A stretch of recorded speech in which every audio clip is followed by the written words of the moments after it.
Check it! Haters gonna hate, haters gonna hate, haters gonna hate. Somebody had to say it. I'll say it.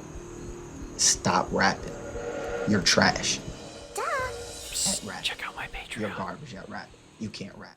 Well, this is it, everyone. The final episode of Season 2. Hard to believe that it's been 41 more episode reviews and we're nearing the end of the Season 2 saga. Although, not the ending of the show. There's still a whole other season of that stuff left. Our quote-unquote season finale, if you can even call it that, entails a parody of a hit television series. I'm sure you know the one.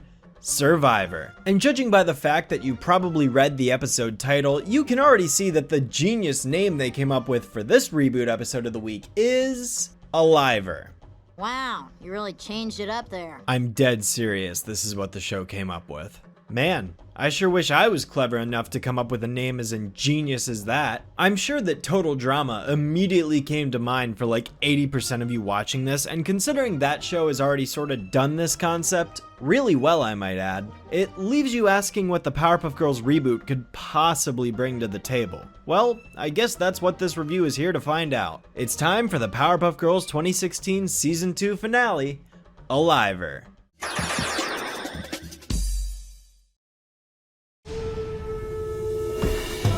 This week on Aliver. Superhero Edition. So our episode opens up with the main title card of the show, as you can clearly see here. Yep, pretty much rips off Survivor in every stretch of the imagination. Although, now that I think about it, considering there is no imagination present here, that saying kinda loses its meaning, doesn't it? It wouldn't be the last episode without one. Next, we get a montage where the main cast of survival candidates are announced. We've got Jarhead, the Acro Twins, Superdad, the Powerpuff Girls, and Princess Morbucks. Oh, and they're on Monster Island, so it's cool to at least see this setting being used again.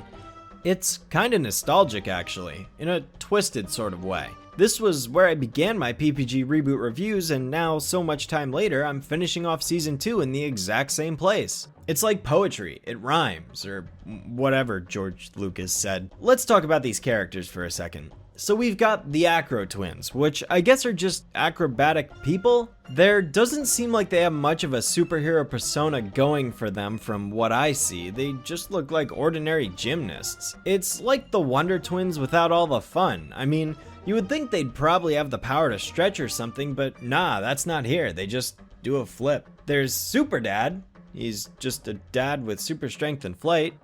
Okay. And Jarhead, who is as literal as his name implies. He's got a jar for a head and that's all there is to it. Yeah, needless to say, these secondary characters don't have much riding on them, and you'd figure that, okay, obviously the Powerpuff Girls are gonna make it to the final round, so somebody needs to lose before them, but these guys don't even stand a chance. I do at least like the continuous movement of the tree amongst all three of their intros. That was cool at least. Oh yeah, and Princess is here too, because apparently her dad owns the TV network that they're on. We're here on the majestic and incredibly dangerous Monster Island. Oh shit, that bush just ate Frederick. So you want to know what the prizes are for these contests if they win? Sunglasses with Aliver written on them, sea bicycles, don't ask me how that works, and the undisputed title of greatest superhero ever on national television. Doesn't sound like a very compelling victory prize to me. And so it begins with the first challenge, the egg carry.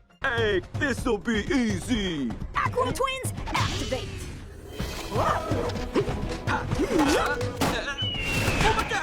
Acro Twins eliminated. Yikes, they better hope they signed a waiver. Alright, so with one group down, the other four get ready to go. Woohoo! All right! Knowing what to do is half the battle. Just like in Foursquare. G.I. Joe! Yeah, all the other contestants ace it no problem, just like Jarhead did here. It's worth noting that Princess has an unrealistically easy time completing the challenge out of all of them, considering that, for starters, her egg is the size of an ordinary egg, and it also hatches into an incredibly tiny bottle of spring water that couldn't have more than a sip inside of it. Whereas every other contestant has had to deal with an egg the size of themselves, or bigger, that carried a monster inside. Next up, the Spider Cave, where each participant needs to grab a novelty t-shirt out of this here cave without getting mauled by the spiders that live within. Surprisingly, there's no Sapna cameo anywhere, which I find is a pretty big missed opportunity. Not that I like her character, but it makes sense for the show. You know, one thing that I think is a little unfair is that the Acro Twins and the PPGs are allowed to compete as a team, yet the other three are completely on their own. Wouldn't that just completely ruin the fairness of the event when the girls can just swap in their players so they can put their best member in to complete the challenge? I don't know, just something about that bugs me.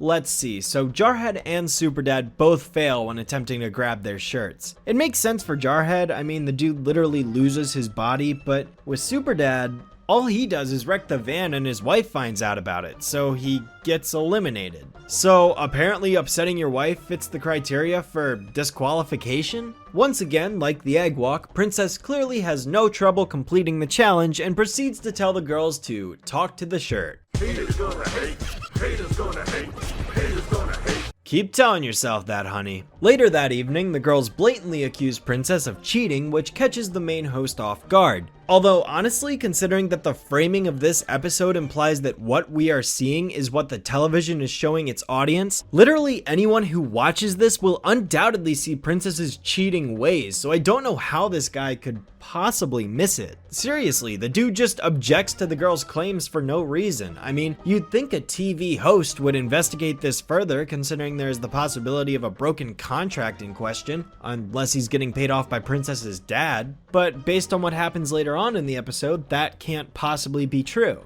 Well, we finally get a name for the guy at least. An accusation while sitting around the accusation campfire? That's unprecedented. Why? It's called the Accusation Campfire. Because my last name is Accusation. Jeff Accusation. Jeff Accusation, professional handsome guy.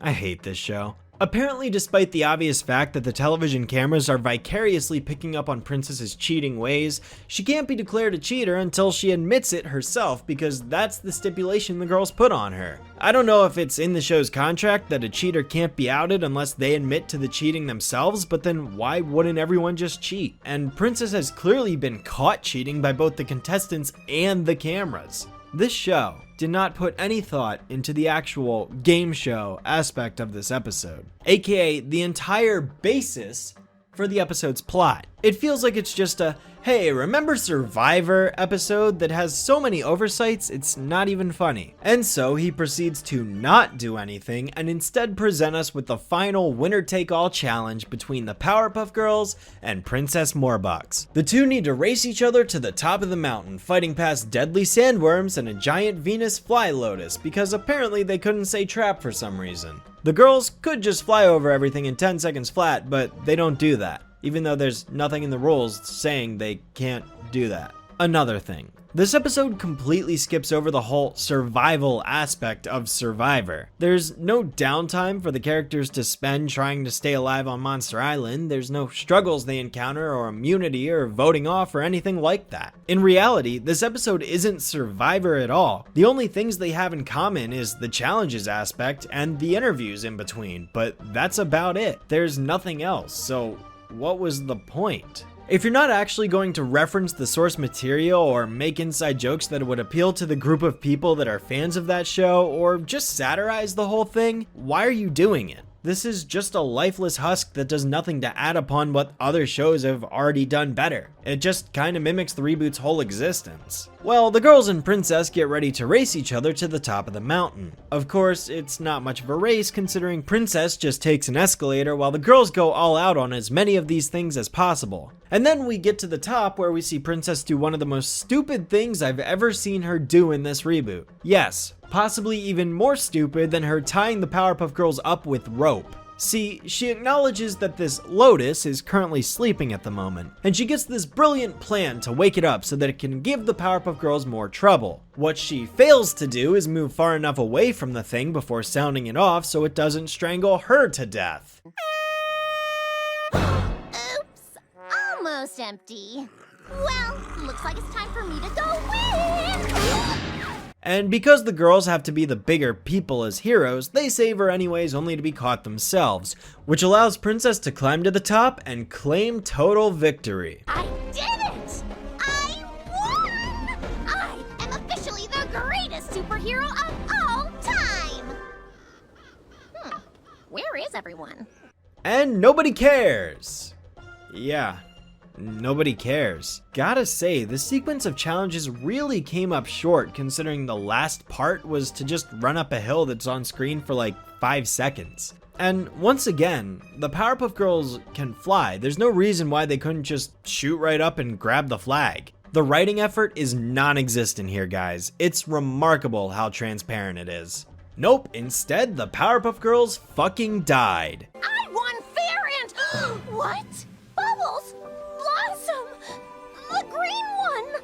Good job, Morbucks. You killed him. Don't ask me how any of these other heroes are suddenly back again looking perfectly okay despite getting mauled by various creatures on the island, but yeah, Princess killed the Powerpuff Girls. They're dead. And that's the end of the episode, and by extension, Season 2. I was trying so hard not to spoil this in earlier reviews, but yeah, Season 3 doesn't actually feature the girls at all. It's just the Princess and Jared show starring the two of them, along with side characters like Bliss, Donnie, Bluebell, Barry, and Little Nicky as they all get into wacky hijinks together. Overall, I'd say this episode was pretty bland and uncreative up until the end. I mean, killing off your main characters like this takes balls, but considering the reboot already killed off pretty much everything else that made the original series special, I guess all that was left was the 3 main characters. I really hope you guys enjoyed my Season 2 reviews, as I personally saw them as a massive step up from the ones I did for Season 1, and I'm glad you guys continue to stick around all this time later. Only about 40-ish more episodes to go, and then the reboot will be complete. It's crazy to think that this review marks 2/3 of the way there. Thank you guys so much for watching, and I'll see you for Season 3. Oh, who am I kidding? Princess admits that she cheated, and the girls come back to life to celebrate that they won because she got disqualified. This wasn't part of the deal!